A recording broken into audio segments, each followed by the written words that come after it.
Hi guys, ఈరోజు పంచతంత్ర కథలలో కాకి ఎలుకతో స్నేహం చేస్తూ తాబేలు దగ్గరికి తీసుకువెళ్తుంది.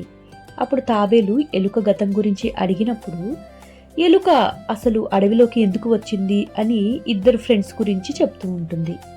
ఆ చూడాకర్ణుడు విష్ణుకర్ణుడు అనే వాళ్ళిద్దరూ ఎలుక బాధని ఎలా తప్పించుకున్నారు అని చెప్తూ ఒక బ్రాహ్మణ స్త్రీ నువ్వుల కథ గురించి అతని ఫ్రెండ్ చెప్తాడు. ఈరోజు మనం ఆ బ్రాహ్మణ స్త్రీ కథలోకి వెళ్ళి తెలుసుకుందామా? ఎలుక తన గతం గురించి చెప్తూ చూడాకర్ణుడు స్నేహితుడు వీణాకర్ణుడు చెప్పిన కథను తాబేలుకి చెప్తూ ఉంటుంది. చూడాకర్ణుడితో వీణాకర్ణుడు ఎలుక గురించి, దీని దుంపతెగా, ఈ ఎలుక ఎంత తెలివైనది అంటూ, అసలు ఏ కారణం లేకుండా దీనికి ఇంత ధైర్యం ఎలా వచ్చిందో తెలుసుకోవాలి, అసలు కారణం లేకుండా కార్యం అనేదే పుట్టదు అంటూ, ఉదాహరణకు నేను ఒక కథ చెప్తాను విను అని తన స్నేహితుడితో చెప్పటానికి ప్రారంభించాడు. వర్ధమానపురం అనే ఒక ఊరిలో ఒక బ్రాహ్మణ పురోహిత్యం చేసుకుంటూ ఇద్దరు దంపతులు ఉండేవారు. ఒకసారి ఆ పురోహితుని తండ్రి తద్దినం వచ్చింది. నువ్వు పప్పుతో తద్దినం పెడదామని ఆయన ఆలోచించుకున్నాడు. ఆ పనిని అతను బ్రాహ్మణుడైన భార్యకి పురమాయించాడు. ఆమె సరే సరే సరే నేను చేస్తాను అని చెప్పి నువ్వులన్నిటినీ బాగా శుభ్రంగా చెరిగి కడిగి ఆ పప్పుని ఎండలో ఆరపెట్టింది. అలా ఎండలో ఆరపెట్టిన ఆ నువ్వు పప్పుల మీద 2 కోళ్ళు 2 ఎలుకలు అక్కడికి వచ్చి ఆ పప్పుని కాళ్ళతో చెరిగి తింటూ అల్లరల్లరి చేస్తున్నాయి. బ్రాహ్మణుడు అప్పుడే అక్కడికి వచ్చి అవి కాళ్ళతో తొక్కటం చూసి, ఈ నువ్వుల పప్పు అంటు పడిపోయినవి, ఇవి తినటానికి తద్దినానికి అస్సలు పనికిరావు, మైల పడిపోయినాయి కాబట్టి వీటిని ఎవరికైనా ఇచ్చేసి వాటికి బదులు నువ్వు మంచి నువ్వులు తీసుకువచ్చి మరలా ఆ పప్పుని క్లీన్ చేసి తయారు చేసి సిద్ధం చెయ్యి అని భార్యతోటి ఆజ్ఞాపించాడు ఆ బ్రాహ్మణుడు. ఇక చేసేది ఏమీ లేక పాపం ఆ ఇల్లాలు సరే అంటూ ఆ నువ్వు పప్పు తీసుకుని 4 ఇల్లు తిరిగింది. ఒక ఇంటి ఇల్లాలు ఆ పాడైపోయిన నువ్వుల పప్పులతో మేమేం చేసుకుంటాం అంటూ తిరస్కరించింది. అలా 3 ఇల్లులన్నీ తిరస్కరించాయి. తను ఎంతో దిగాలుగా మరొక ఇంటికి వెళ్ళింది.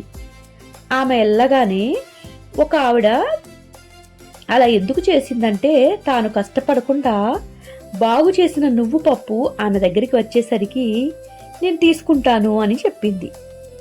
ఎవరైనా కష్టపడకుండా క్లీన్ చేసినవి వస్తుంటే తీసుకోకుండా ఎందుకుంటారు?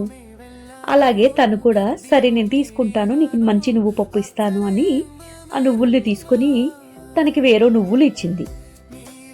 ఇక అవి సంతోషంగా ఆ ఇల్లాలు ఇంటికి తీసుకుని వెళ్ళింది. అంతలో ఎవరైతే నువ్వులు ఇచ్చారో ఆవిడ భర్త వచ్చాడు. ఆ నువ్వులు పప్పులు కడిగినవి చూసి, ఏంటి నువ్వు నువ్వుల్ని శుభ్రపరిచావా, ఎందుకని అని అడిగాడు. నేను పరచలేదండి, పక్కింటి ఆవిడ మనకి చక్కగా నువ్వుల్ని కడిగి మరీ శుభ్రం చేసి ఇచ్చింది, ఇంకా దానికి తక్కువగా నా దగ్గర నుంచి నువ్వులు పట్టుకుపోయింది అని అడుగుతుంది అని చెప్తుంది. అప్పుడు ఆ బ్రాహ్మణుడు అంటాడు, ఓసి పిచ్చిదానా, ముడి నువ్వులకి బాగు చేసిన నువ్వు పప్పు ఎవరైనా ఇస్తారా? మేలి సరుకు ఇచ్చి నాసిరకం సరుకు ఎందుకు తీసుకుంటారు, ఎందుకు మార్చుకుంటారు? ఏ కారణం లేకుండా ఆ ఇల్లాలు నీకు శుద్ధి చేసిన నువ్వు పప్పు ఇచ్చి ఉండదు.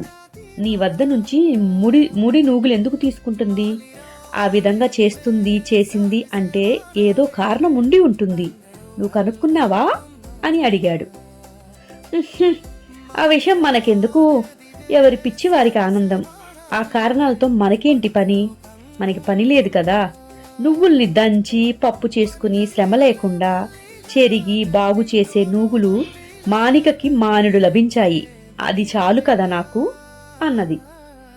ఏమో, దీనితోటి మనం మాట్లాడలేము, ఏ మంచి చెప్పినా దేనికి చెడు తీసుకుంటుందో అనుకుని ఆ భర్త లోపలికి వెళ్ళిపోయాడు నసుక్కుంటూ. ఒళ్ళంతా దీనికి బద్ధకమే, శుద్ధి చేయటానికి బదులు ఏ విధమైనటువంటి నువ్వులు తీసుకుందో ఏమో అనుకుంటూ.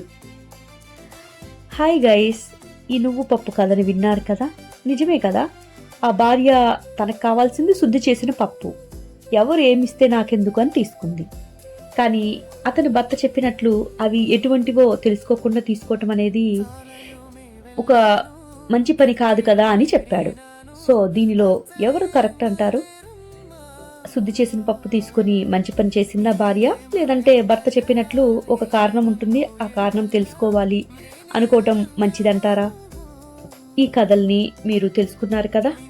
ఇకపోతే నెక్స్ట్ ఆ తాబేలు, ఎలుక మరియు కాకి ఎలా స్నేహంగా ఉండబోతున్నాయి, ముందు ముందు ఎవరు ఏ కథలు చెప్తూ ఉంటారు, ఇవన్నీ పిల్లలు వింటూ విష్ణు శర్మ గారు చెప్పిన కథల్ని ఎంజాయ్ చేస్తూ ఉంటారు కదా.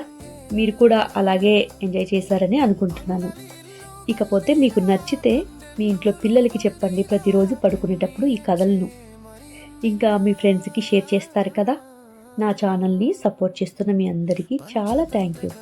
Shashank music me and you స్టూడియోని సపోర్ట్ చేస్తున్న ప్రతి ఒక్కరికి పేరు పేరున థ్యాంక్ యూ. నెక్స్ట్ ఎపిసోడ్ కోసం ఎదురు చూస్తూ ఉంటారు కదా. ఉంటాను. ఇకపోతే నా నా వీడియోస్ ఉంటాయి. తెరిచిన పుస్తకం, మూసిన మనసు, ఈ స్టోరీని మరియు ఈరోజు నుంచి మరలా శశాంక్ అనే సిరీస్ని ఇవ్వాలి అనుకుంటున్నాను. తప్పకుండా దానిని కూడా ఆదరిస్తానని అనుకుంటున్నాను. చిన్ని చిన్ని ప్రోమోస్ లాగా పాటలు కూడా ఇస్తున్నాను, మరియు వీడియోస్లో ఫుల్ సాంగ్స్ కూడా ఉంటాయి, అవి కూడా వినేయచ్చు కదా. బాయ్.